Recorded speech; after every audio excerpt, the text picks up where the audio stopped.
Ester capítulo 2.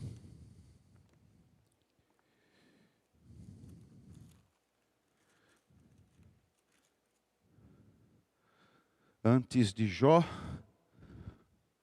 o livro de Ester, segundo capítulo.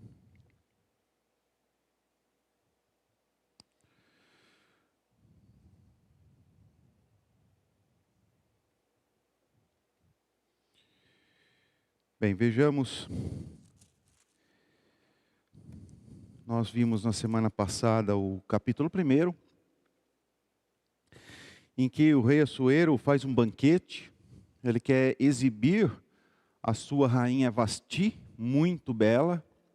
Ele já exibiu a glória do seu reino, a sua riqueza, o seu poder. Agora ele quer expor a sua Miss Pérsia. Ele faz um banquete para os príncipes, ele faz um banquete para a cidade. Vasti faz um banquete para as mulheres. E assim é o contexto do primeiro capítulo.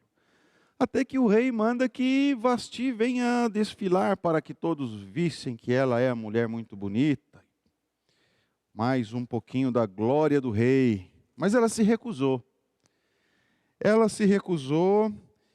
E por isso outras pessoas importantes ali da Pérsia ficaram com medo. Se a própria mulher do rei não obedece o rei, o que vai acontecer com a gente? Ou as nossas mulheres também vão nos destratar, não vão mais nos respeitar. Então vem aquela ideia, né, de fazer um decreto e que em todo o seu reinado vasto que é, todas as mulheres deem honra ao seu marido, aquelas coisas mais tolas, né, que aconteceram no primeiro capítulo.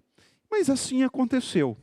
E agora nós pegamos o capítulo 2, como eu disse na semana passada, é uma continuação natural do capítulo 1. Por quê? Porque Ester vai ser comparada a Vasti, como a mulher mais bonita, vai ser comparada a Vasti. E a palavra beleza vai ser uma palavra muito importante que vem do capítulo 1 e que vai aparecer 3 vezes no capítulo 2. Depois não mais no livro, mas no capítulo 1 e 2 sim, porque, como eu disse, eles são uma unidade, né? Existe uma comparação nesse tempo aí. Existe um problema, uma rainha saindo e uma rainha entrando, então há uma continuidade.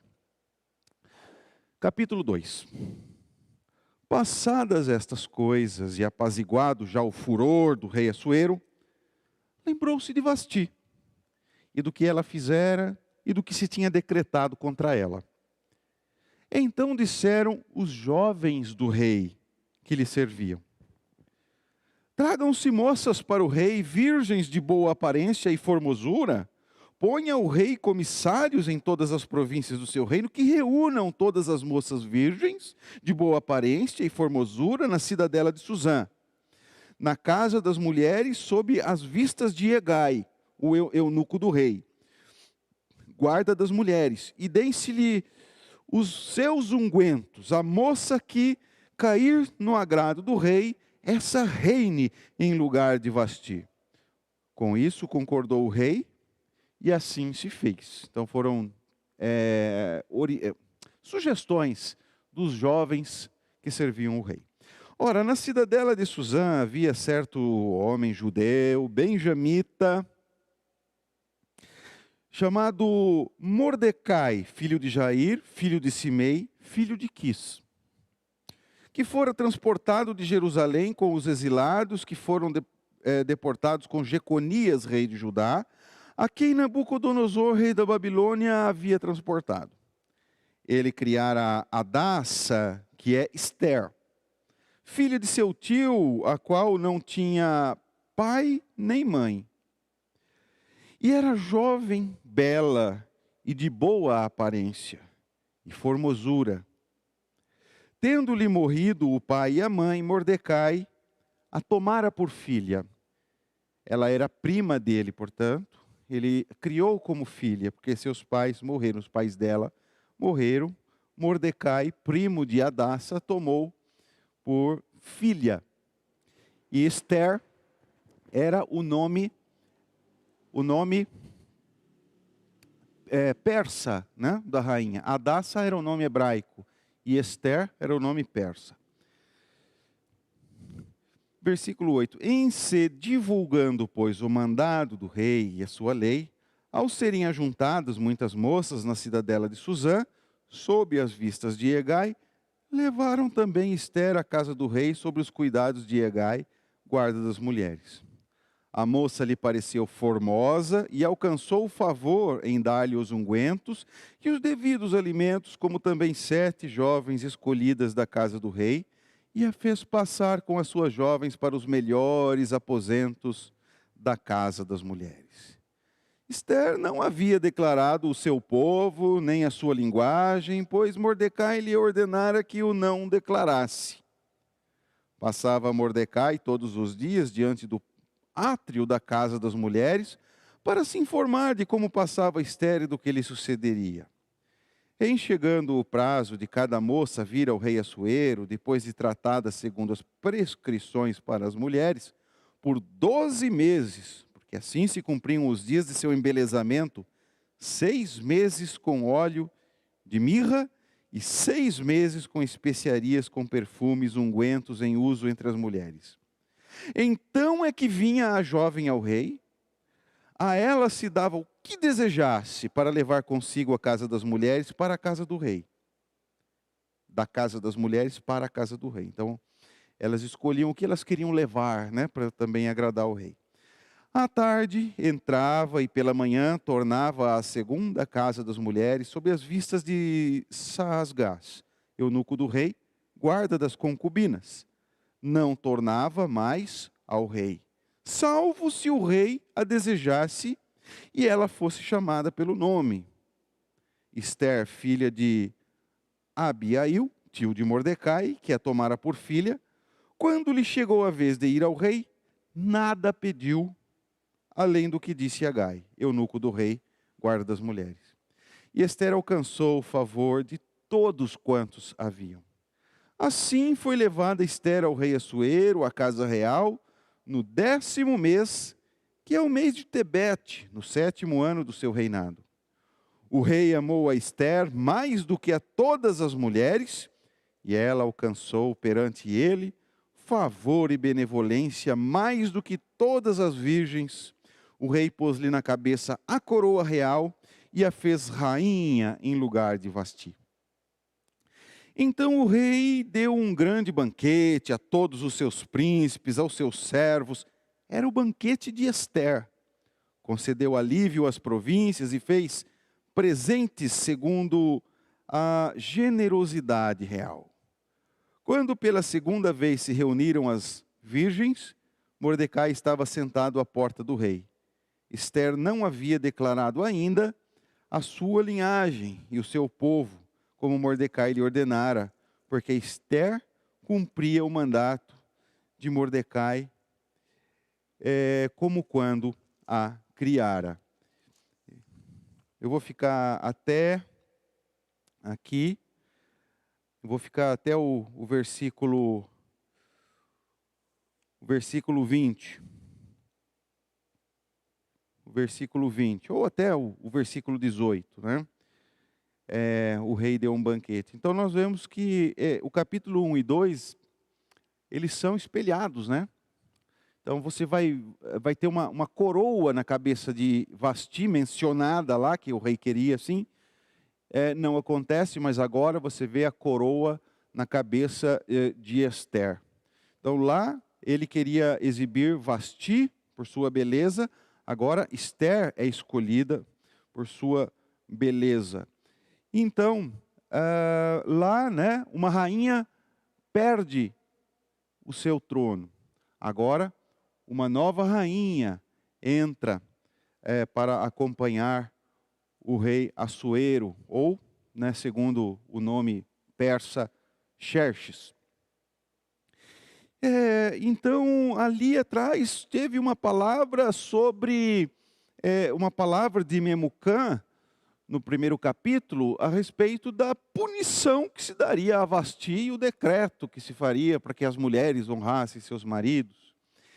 E no segundo capítulo tem uma palavra dos jovens servos para que uma rainha fosse colocada no lugar de Vasti. Então as duas coisas elas estão espelhadas assim, né? Como sai Vasti, como entra Esther.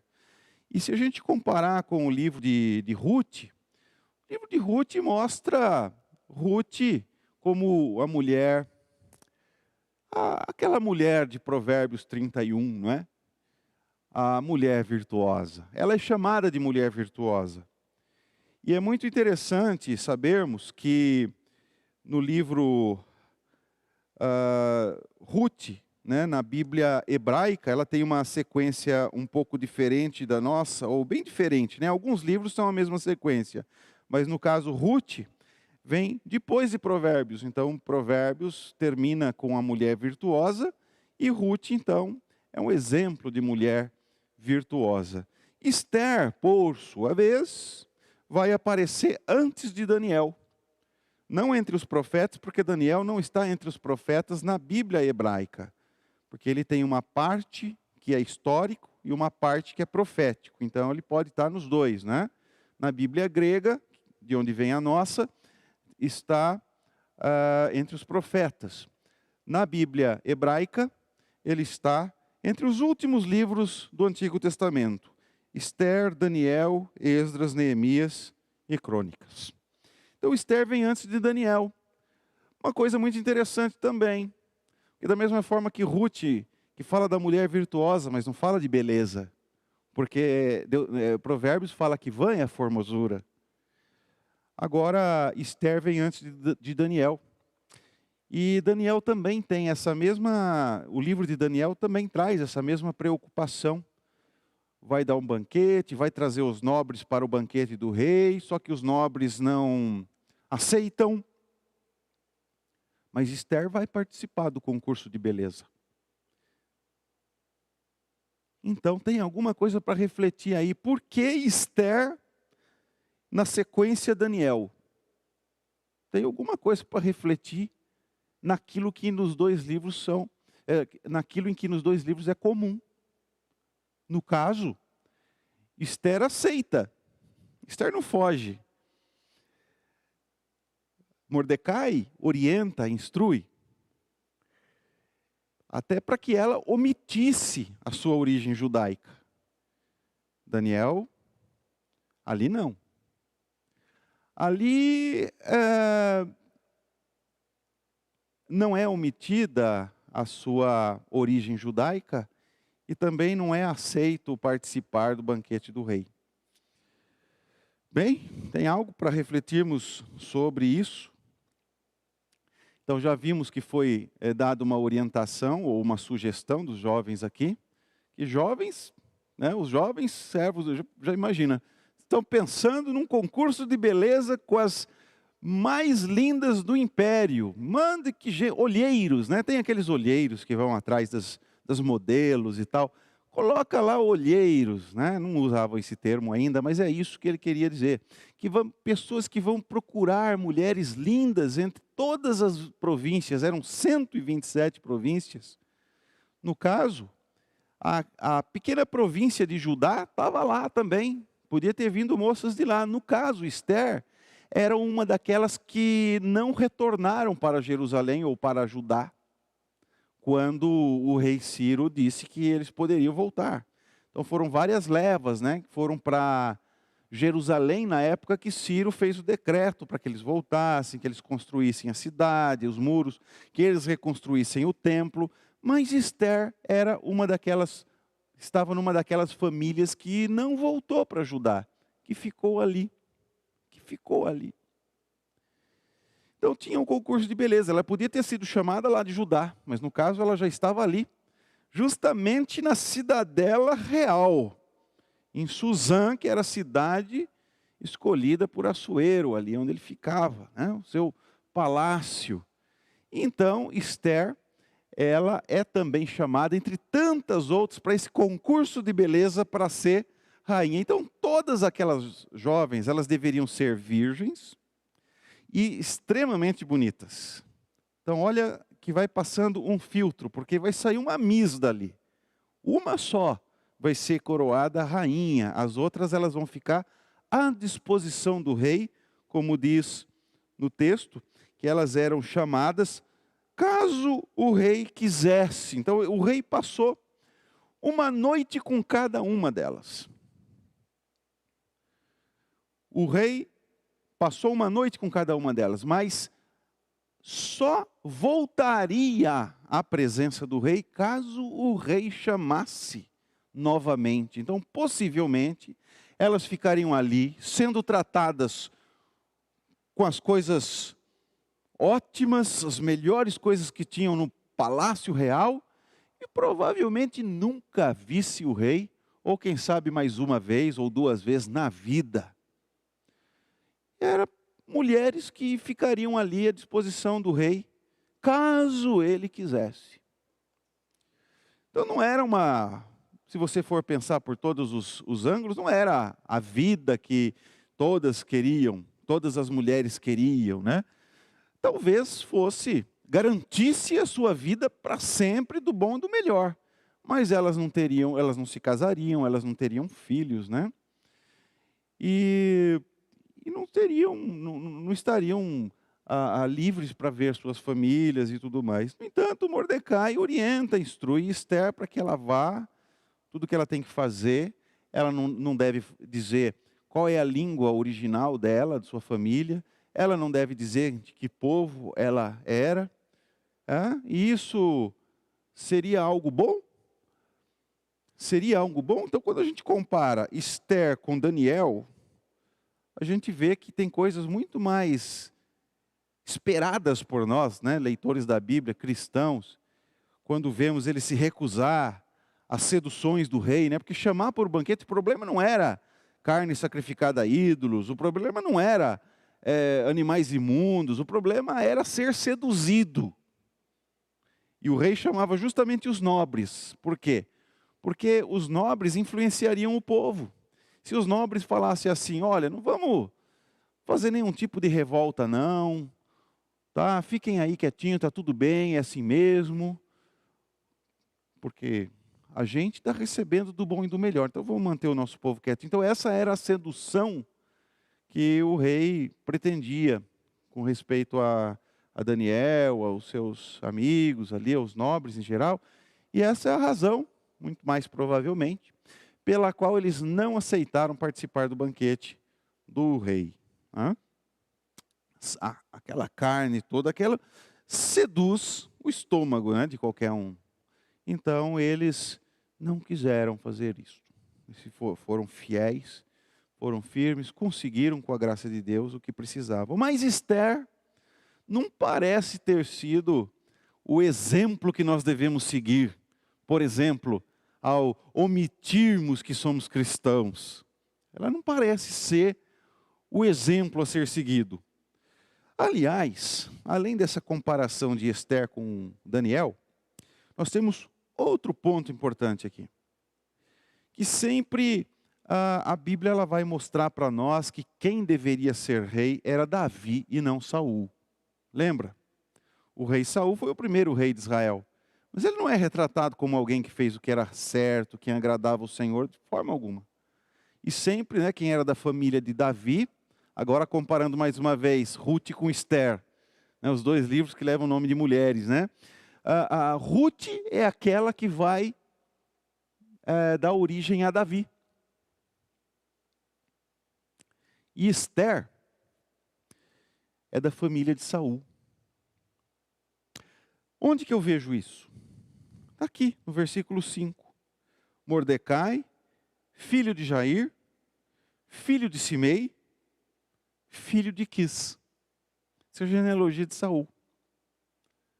Então ela era benjamita, ela era da família de Saul, um rei que não era bem visto, não é bem visto na Bíblia, né? Não é exemplo de piedade, não é exemplo de obediência. E né, quando o livro de Crônicas, ali nas genealogias, fala da genealogia de Benjamim, quando ele mostra o lado de Saul ali, também não é muito legal, né, o que ele diz. Pois bem, mas aqui nós estamos vendo o quê? Esther, nós sabemos, nós conhecemos a história, nós estamos apenas no começo dela, mas os irmãos já conhecem a história toda e sabem que é pela coragem de Esther e a orientação de Mordecai que o povo de Israel se livra daquela morte, daquele morticídio todo que vai acontecer, ou que se pretendia que acontecesse, né? O inimigo dos judeus. Agora, não, é verdade que Esther não mentiria, também não é o caso aqui de dizer assim, ó, vai, fala que não é judia, não. Ela simplesmente deixa de falar, não foi perguntado, não fala nada. Então vejamos, o que é que nós podemos aprender daqui? Sabendo que lá na frente ela vai ser instrumento nas mãos de Deus, para quê? Para a libertação de todo o povo judeu da morte. Porém, o fato dela esconder, porque Deus faz as coisas, se não for de um jeito é do outro. Deus faz as coisas. A gente não pode dizer assim que Deus quer que eu faça uma coisa que a própria lei dele condena para que ele chegue a conseguir fazer o que ele quer. Não, de forma alguma, eu devo sempre fazer a vontade dele. Não posso esconder a minha identidade cristã. Né? Porém, foi isso que aconteceu. Não fala nada de Deus. Aliás, esse livro nem fala a palavra Deus, nem a palavra Senhor. Deus não é personagem desse livro. Do livro de Esther. Ele se você conhece toda a Bíblia, você sabe quem é Deus e como é que Deus age em toda a Bíblia, você sabe que Deus está agindo aqui, mas não é mencionado Deus nesse livro. É o único livro da Bíblia que não é mencionado Deus. Então veja que nem o nome de Deus é mencionado. E eles, ali, Mordecai, Esther, omitindo a sua identidade judaica. Mas lá na frente ela vai ser usada por Deus. Ela vai ser usada por Deus e ela vai ter a coragem de daí dizer, num ponto crucial, num momento crucial, que ela é judia e vai interceder pelo seu povo, correndo o risco de morrer, porque podia morrer quem entrasse na presença do rei sem ser chamado. Então lá na frente ela vai fazer o que é certo. A gente não pode tomar a sua atitude aqui como uma atitude exemplar, e o paradigma que nós devemos seguir na nossa vida cristã, esconder que somos cristãos, de forma alguma. Mas o fato é que, independente de quem foi você, independente do que você fez no passado, Deus pode te usar hoje ou Deus pode te usar no futuro. Quantas coisas a palavra de Deus nos orienta a não fazer. Não ter casamento misto, por exemplo. Mas alguns insistem. Mas não é por isso que Deus não pode, um dia, usar a sua vida para a sua glória. Notem que Deus, apesar do pecado, Deus faz aquilo que é do plano dele. O plano dele nunca vai ser frustrado. Se nós obedecermos a sua lei sempre, o plano de Deus jamais vai ser frustrado. Mas mesmo que a gente desobedeça, Deus sabe trazer o bem a partir daí. Lembre-se de José. José foi vendido pelos seus irmãos. Os seus irmãos, por acaso, estavam pretendendo coisas boas? Não. Eles morriam de ciúmes de José. Eles quase mataram seu irmão. Até que pela iluminação da mente brilhante do mais velho, resolveram não matar. Fala para o pai que ele morreu, mas vende ele como escravo. Ele foi vendido como escravo e se tornou governador no Egito. Só o faraó era maior que ele. E por que Deus levou José para o Egito? Porque José, sendo governador e sendo intérprete de sonhos, pela orientação de Deus, ele salvaria o Egito e o mundo da fome que aconteceria, incluindo seu pai, seus irmãos e as famílias deles. Então, os seus irmãos venderam José para o Egito, venderam José, que acabou indo para o Egito, e ali sendo engrandecido e foi a providência de Deus para salvar os seus irmãos que queriam matá-lo, que queriam se livrar dele. Olha como é, né? Os seus irmãos,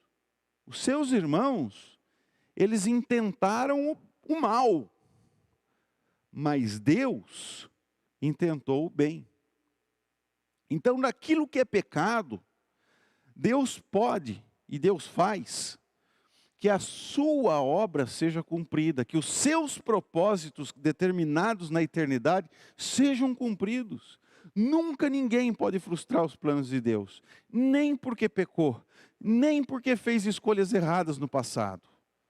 Se você fez escolhas erradas no passado, se você sabe que você já desobedeceu os mandamentos de nosso Senhor e sofreu inclusive por conta disso, você pode sim ainda ser usado nas mãos de Deus.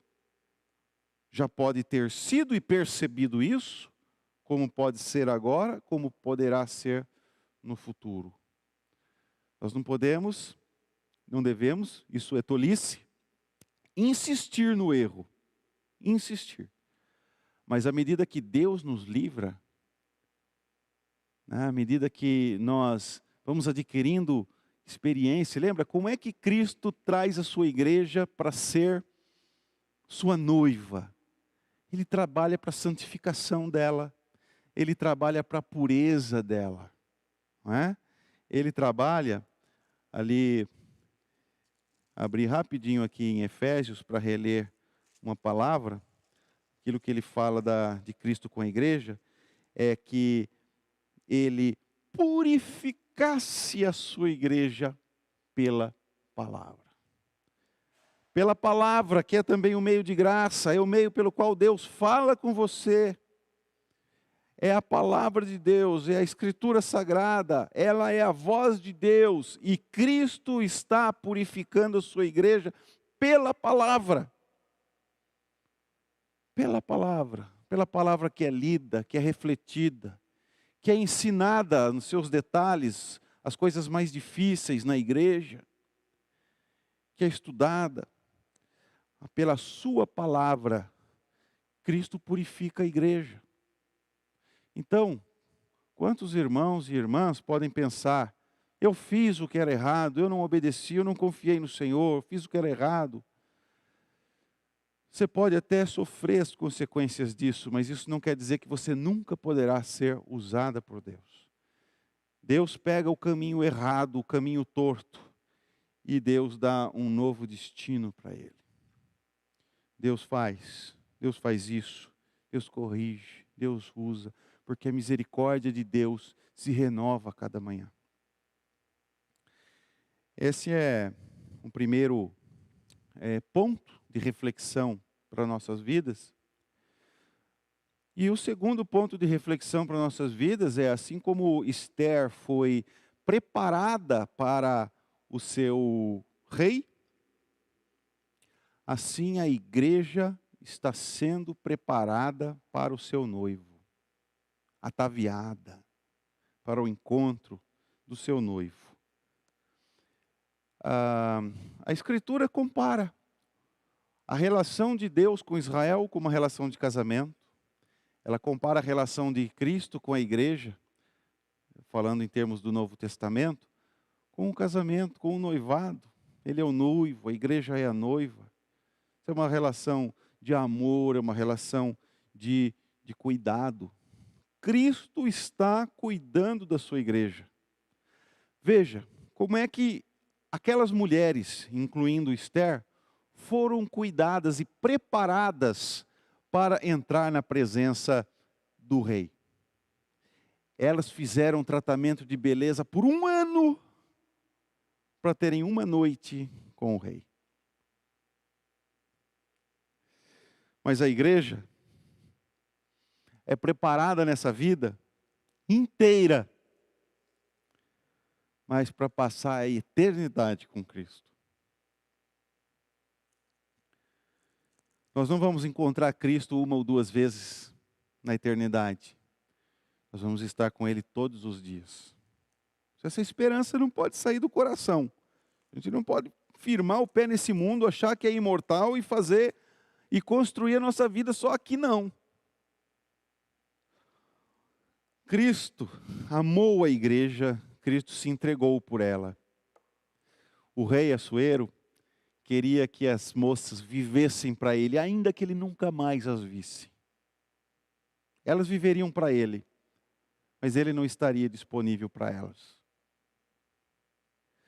Cristo é um rei e um noivo diferente. Ele tem a moral. Lembra? Assuero fez o decreto para que as mulheres honrassem seus maridos. É muito mais fácil honrar quem é honrável. Estou dizendo que se não é honrável, não deve honrar. Eu estou dizendo que é muito mais fácil honrar quem é honrável. Ele poderia dizer aos homens assim, sejam honráveis, mas não. Ele decreta para as mulheres, honrem seus maridos. E Cristo o que faz? Ele próprio morre pela igreja. Ele tem moral de dizer para as mulheres, sujeitem-se a seus maridos. Porque ele também tem moral de dizer para os maridos, maridos, amem a sua esposa, como eu amei a igreja e dei a minha vida por ela. Paulo não é nada machista, tem gente que insiste em dizer que sim, mas ele não é. Porque a revelação, o que ele escreveu foi revelação de Cristo. Deus fez homens e mulheres com características diferentes, e inclusive dentro de uma hierarquia que existe na Trindade. O Pai, o Filho e o Espírito Santo são coiguais em poder e glória, mas há uma hierarquia. De Deus é o cabeça de Cristo. Cristo é o nosso cabeça. E os homens são os cabeças das mulheres. Uma hierarquia que começa na Trindade e que termina na família. Então, hierarquia não é sinal de superioridade ou inferioridade, mas é uma ordem que toda sociedade precisa ter para subsistir. Então, Cristo é esse marido que prepara, ou esse noivo que prepara a igreja. Primeiro ele dá a vida por ela. Depois, veja lá, Assuero preparou, ou mandou preparar aquelas mulheres 6 meses com tratamento de beleza com um produto, e mais 6 meses com outro produto. Um tratamento de beleza para ele. Agora, Cristo, quando ele diz assim, olha, que Cristo amou a igreja, a si mesmo se entregou por ela, para que a santificasse, tendo-a purificado por meio da lavagem de água pela palavra, para apresentar a si mesmo, igreja gloriosa, sem mácula, sem ruga, santa e sem defeito. Nenhum produto de beleza usado por 1 ano numa mulher vai fazê-la tal para o seu marido, como aquilo que Cristo faz pela igreja. Então, veja bem, Esther foi uma prima muito submissa a seu primo, porque ele a criou como seu pai. E ela o honrou como pai, ela obedeceu, ela seguiu todas as suas instruções, certas ou erradas, ela seguiu. Ela seguiu. Agora, quando se cumpre o que Cristo fez pela igreja, a gente pensa assim, como é que nós nos submetemos a nosso Senhor? Por quê? Quando é algo pelo mundo, feito pelo mundo, alguma coisa do mundo que se quer, se abre mão de qualquer coisa valiosa por outra coisa do mundo. Mas abrimos mão de quê? Como expressão de amor pelo Cristo. Olha, vamos pensar no que nós podemos abrir mão. Jovens como estes jovens que disse ao rei, faça um concurso de beleza. Traga as jovens mais lindas do império. Jovens. O padrão aqui Não é Esther, mas Ruth, a mulher virtuosa. Mas jovens, eu quero dizer para toda a igreja, mas é uma coisa que hoje compete muito mais aos jovens. O que a igreja deve fazer pelo seu rei que morreu por ela?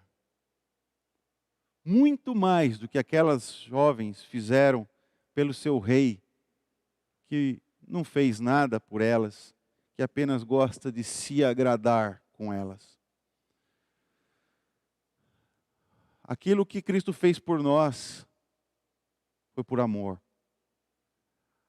E ele disse: quem me ama, guarda os meus mandamentos.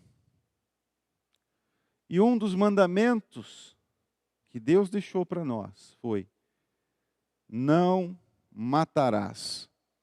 Pode ter pensado, ele vai falar não adulterarás. É verdade também. Mas hoje eu quero falar muito mais sobre o não matarás. Sabe por quê? Porque nós estamos num período de pandemia e agora está pior do que antes. Nunca tinha acontecido de nossa cidade ter um hospital lotado, mas agora tem. E por que que isso aconteceu? Isso aconteceu porque as pessoas estão se aglomerando, não estão usando máscara, e isso acontece em festas, especialmente de jovens. Porque o jovem com boa saúde, ele não é grupo de risco. Mas ele leva para os seus pais, ele leva para os seus avós. Eu soube de alguém, nestes dias, que participando das festas, foi contaminado, ele não morreu. Mas quem morreu foi seu pai. O pai dele morreu porque pegou dele. O pai dele não foi na festa, mas ele era jovem e foi. Do que é que nós abriríamos mão por Cristo, para demonstrar amor a Cristo, para demonstrar amor ao nosso próximo? Cristo é aquele que deu a vida pela igreja. Você não pode perder uma festa? Você não pode perder um dia naquela lanchonete? Hoje, quando a gente fala bar, já é uma coisa diferente do que antigamente. A gente falava bar, era homens que ficavam ali na frente de um boteco. Hoje até boteco, quando chama boteco, é mais chique que antes, né? Ficava lá os bêbados, né? Hoje, quando a gente fala bar, já até tem coisas muito, muito boas por aí, né? Mas não está na hora de abrir mão um pouquinho? É desse momento, na sua juventude, pensando em outras pessoas, porque você pode pegar lá e passar para outras. Ou de repente você já pegou em algum lugar no seu trabalho, se você tiver que estar trabalhando nesse momento, e de repente você passou para outro, porque ali você vai conversar, vai estar todo mundo junto, que eu sei como é que é, vai tirar a máscara porque vai comer, e porque é chato também, e está entre jovens. O que você faria? Cristo, Ele está preparando a igreja para ser sem ruga. Pensa, não precisa passar um jequiti na cara.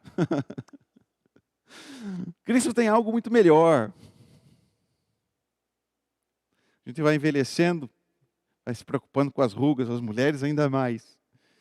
Claro, né? Mas você tem ruga na alma? Cristo quer preparar você para não ter nada, para santificar a sua vida. É uma palavra que serve para todos? Para todos, porque também tem festas de idosos, tem festas de crianças, mas eu me dirijo mais do que tudo aos jovens nesse momento, porque a pandemia chegou onde chegou por conta principalmente das grandes aglomerações que há entre jovens. Cuide da sua vida, mas cuide da vida de todos. Se não é perigoso para você, pode ser perigoso para alguém. Então, Mesmo que você pense que foi uma grande oportunidade para Esther ser a rainha ou a esposa do rei, muito maior é o privilégio daqueles que fazem parte da noiva de Cristo. Viva com essa gratidão na sua alma, no seu coração. Amém, meus irmãos. Que Deus continue nos abençoando. Amém.